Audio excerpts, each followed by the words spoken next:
Hey, what's going on, guys?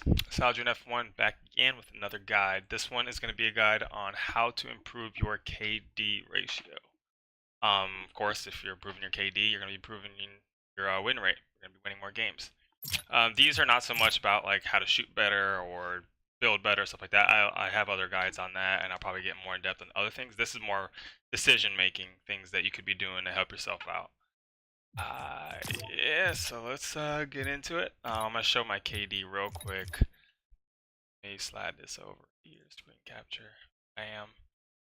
Yeah, so right now I'm rocking a 6.35 KD over 64 games, which is a decent amount of games. I haven't been playing as much as I want to lately, but over 64 games, that's pretty good. Pretty happy with it. Rocking a really solid win rate for that too. Squads have been struggling, but I also been just kind of playing with friends and stuff. So I've also been playing pretty bad. I don't know why. Um, yeah. So yeah, my KD is pretty solid. Decent win rate, decent amount of games. Yeah. So I'm just gonna go over some tips, things not necessarily about, like I said earlier, how to shoot better and etc., or how to do this better. This is just gonna be certain decisions that you can be making to help you get more kills. This is more for, it's not really a beginner's guide. There's people who kind of can carry their own weight, do pretty good, pretty solid.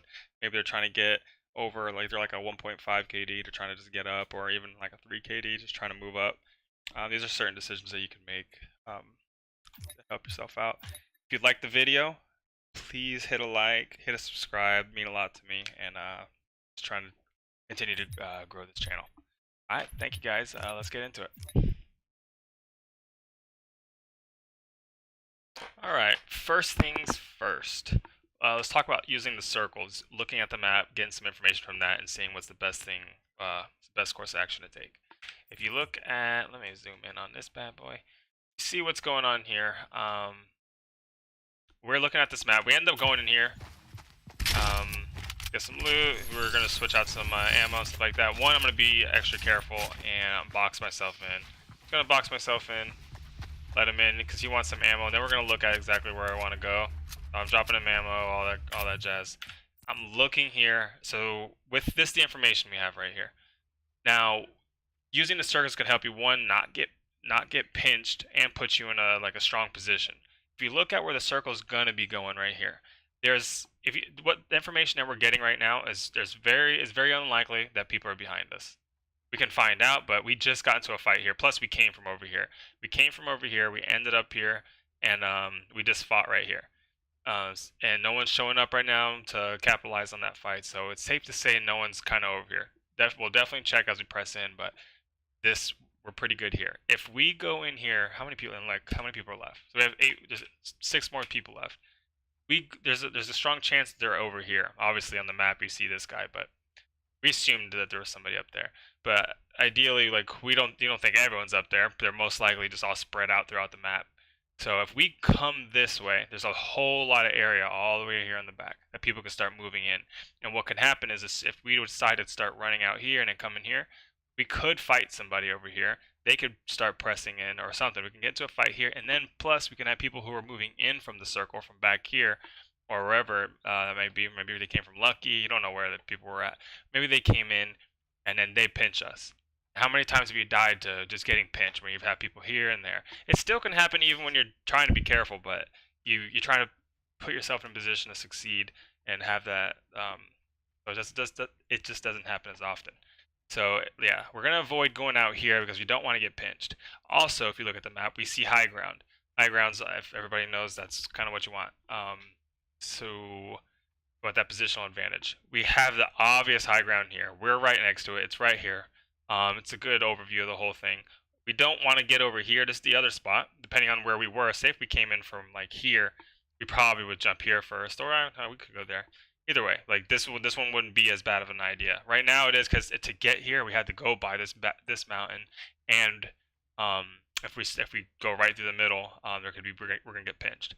So we decide that let's go to the high ground, which is right next to us, and it's on a really strong part of the circle. We assume people are gonna be up there, but we assume it'll be just another duo, fight them, kill them, and then we have the high ground.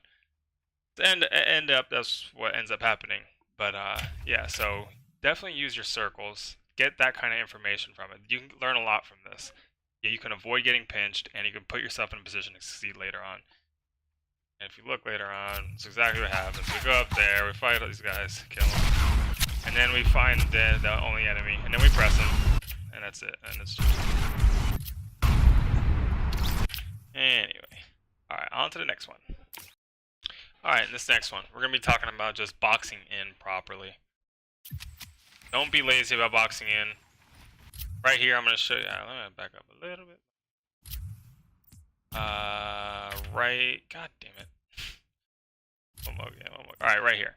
So, like, I don't honestly. Usually, there's sometimes when you box in like that, you'll have a little gap in between your wall and the floor. This one in particular, I don't know if I should have worried about it. I don't know if you can get like a rocket could come here and kill me, but it is definitely not touching the ground. That's probably big enough for something to happen to take splash damage. You just don't be lazy about leaving these gaps over here. There's so many times I've killed people because I see a little gap, I shoot a rocket right inside, boom, they die. Because you know they're healing or whatever. And they're just in a horrible position if they don't die. But yeah, don't be lazy.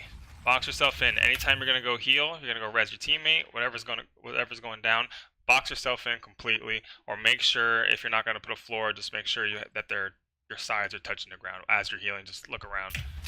See, my boy's right there. I put the floor. I get him up. It's just don't be lazy. So many people are lazy about that. Just don't. See if there's anything else I can look right. Nah, this game's pretty. Doesn't let me learn from anything else here. But yeah, just if you're gonna heal yourself, if you're going to res a teammate, box yourself in. And don't be lazy about it. Alright, so this tip right here is gonna be how to not die to scrubs. And how to stop taking people for granted. And when you see somebody who's an obvious bad player, and you just go over there, try to get a shotgun fight with them so you can down them real quick, but they hit you really hard, or they kill you with that lucky shot, because everybody can get lucky. So you have to. If you need to put up walls, you need to shoot, build, above the wall to shield the damage, also control the battlefield, and then shoot again. Rinse and repeat that over and over as long as you have to take no damage, and also to just down them without getting killed. So you don't take damage, one, and you get killed, because if you take damage, too much damage, gets a lucky shot or whatever, and you take too much damage, and then somebody else shows up because they heard the fighting, and then now you're at a real disadvantage. So to avoid that, definitely just rinse and repeat the build to shield the damage, and then turn around and shoot. If you don't, and also if like right here, you're gonna see me, I have cover with this with a rooftop right there, so I just keep dipping behind it, taking the shot. So am I going over here? At this point, I don't respect him. I do not respect him because he has a build, but I don't want to take the damage because I know there could be other players here. I take too much damage here. Bad play here. Build the wall. As soon as it breaks, shot. And I build another wall. So right there, I'm sure, I don't know, it's pretty loud. I don't know if you can hear me over the shots, but I take the shot, build the wall, take the shot. You're shielding the damage, and as soon as it breaks, you just shoot and rinse and repeat. He died on the second shot, the second shot. But if he wouldn't have, I already had a wall in place where if he kept shooting it would do the same thing. He hasn't built it and do anything. He's just sitting there, just getting worked. And that's the kind of things you need to do to avoid taking damage and to not die to people who are pretty bad. There you have it. A couple tips to help you out, help you get your KD up. Not necessarily about how to build or tips like that. Like I was saying, how to shoot better, etc., etc. These are just small little decisions that you can make that's going to help you improve your gameplay, keep you alive longer, and help you get more kills. And I'm going to just close out this video with just some cool build fight that we had. We ended up just having a stalemate here, but it was cool. We ended up resetting and fighting later. But yeah, if you enjoyed the video, please drop a like. Oh lord. Yeah, hit a like, hit a subscribe. It'd be awesome. And I hope you enjoyed it.